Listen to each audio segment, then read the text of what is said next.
Bonsoir à tous. Alors pour cette dernière communication, ça va être parfait parce que ça va être complémentaire avec ce que vous a montré notre confrère indien avec des cas extrêmes, je dirais qu'on ne voit quasiment pas en France. Et je vais être très pragmatique et pas didactique puisqu'il est tard. Je crois qu'on n'a pas trop envie d'entendre trop vite du violence de la médecine. Si vous en voulez, toutes les références littéraires, c'est dans le maîtrise orthopédique qu'a mené de main de maître Sébastien Lustig. Et donc, il y a les 4 cas cliniques que je vais vous présenter qui ont été rédigés par nos 2 assistants, Axel et Elliot.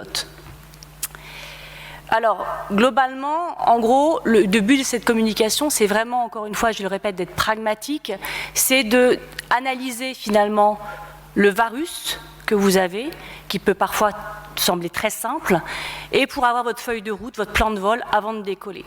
Globalement, il y a 4 types de varus. Classique, la déformation intra-articulaire.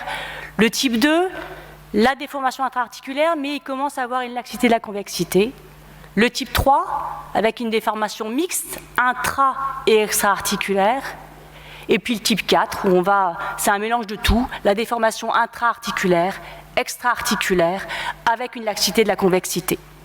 Alors, premier cas, donc 4 cas. Premier cas, c'est vraiment classique, c'est ce qu'on voit tous les jours en consultation, une AFTI, on va se dire classique, avec un varus intra-articulaire, une déformation qui ne semble pas très importante. Sur les clichés en stress qu'on fait systématiquement dans le service, le varus est partiellement réductible, mais ça va quand même pas très difficile a priori à équilibrer avec une libération du plan interne. Mais j'insiste sur la goniométrie. Alors en France, c'est assez classique de faire des goniométries, mais c'est important quand même de le signaler, puisqu'il y a beaucoup de pays, notamment anglo-saxons, où les goniométries ne sont pas réalisées. Et là, vous voyez que finalement, c'est un varus mixte, avec un varus fémoral, qui est quand même inhabituel, qui a un calvicieux fémoral, et que la première chose à faire, c'est déjà d'éliminer un calvicieux rotatoire au fémur. Alors vous pouvez regarder voir votre patient marcher, mais il faut faire un scanner et éliminer un calvicieux fémoral rotatoire trop important. On sait qu'au-delà de 15 degrés, 10-15 degrés de déformation de calvicieux rotatoire au fémur, vous ne pourrez pas le corriger dans la prothèse. Donc attention, heureusement cette patiente, je ne vous montre pas le scanner, n'avait pas de calvicieux rotatoire, mais néanmoins, il faut l'analyser avant de vous lancer dans votre chirurgie prothétique. Donc vous avez un varus mixte, un varus tibial relativement important qui ne va pas être très compliqué à corriger, mais un varus fémoral. Je ne vais pas rentrer dans le détail, on n'a pas le temps ce soir de comment on va travailler ce varus fémoral. On en a parlé très souvent lors des précédentes journées du genou. On sait qu'il va être difficile d'équilibrer en flexion et en extension. L'option qu'on a choisie ici, c'est de finalement tolérer ce varus fémoral qui était relativement peu important. Il était relativement loin du genou, avec une prothèse postéro-stabilisée, donc avec une contrainte, je dirais, assez faible. Une tige longue, puisqu'on a montré que dans les varus importants, il était important de mettre une tige un peu plus longue au tibia.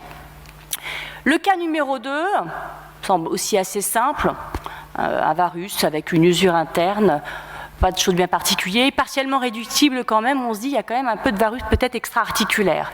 Ah oui, il y a du varus extra-articulaire, en effet, ce patient a une maladie de Paget, ce patient c'est un patient de Sébastien Lustig, avec d'ailleurs également un varus ischémique, qui a aussi du varus au fémur comme vous le voyez, mais surtout ce qui est important, c'est que là vous voyez le varus tibial, il est quasiment extra-articulaire et uniquement extra-articulaire. Et on sait que là il y a une valeur seuil, qu'au-delà de 8-10 degrés de varus extra-articulaire, vous ne pourrez pas le corriger en libérant uniquement votre ligament latéral interne. Alors vous pouvez opter pour garder un petit peu de varus. C'est demain qu'on va parler de l'axe cinématique, mais en tout cas là, l'option c'était de corriger quand même ce varus extra-articulaire très important, qui est plus important que 10 degrés, en faisant en un temps une correction du varus extra-articulaire par une ostéotomie, je dirais, classique.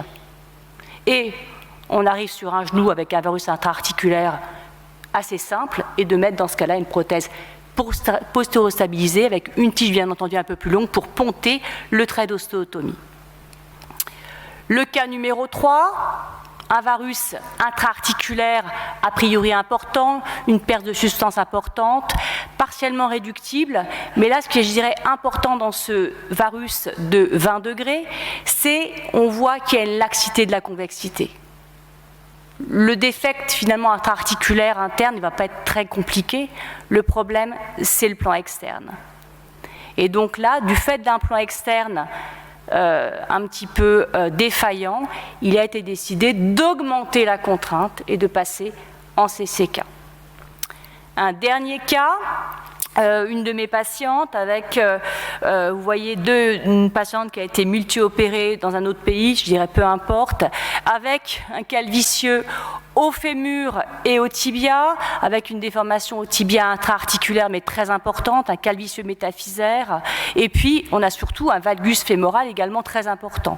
Donc a priori quand même 2 déformations mixtes qui vont être difficiles à corriger avec une prothèse post-stabilisée, c'est sûr, mais même en augmentant la contrainte un tout petit peu, comment on va pouvoir équilibrer ce genou? Ça semble relativement complexe. Alors après on peut discuter des osteotomies, etc. Et là, du fait de difficultés quand même d'équilibrage, il a été opté, en tout cas j'ai opté, pour une prothèse charnière rotatoire avec ce résultat, avec un très bon résultat. Donc voilà un petit peu, en résumé, les 4 cas. Hein, c'est assez pragmatique, mais en même temps didactique. Pour chaque cas, on voit un petit peu comment on va décider quelles contraintes on va utiliser. Et on vous propose donc cet algorithme qui est encore une fois dans la mise au point de maîtrise orthopédique. Globalement, ce qui est important, c'est de voir si le ligament collatéral latéral est fonctionnel ou pas. S'il n'est pas fonctionnel, il est certain qu'il va falloir augmenter la contrainte.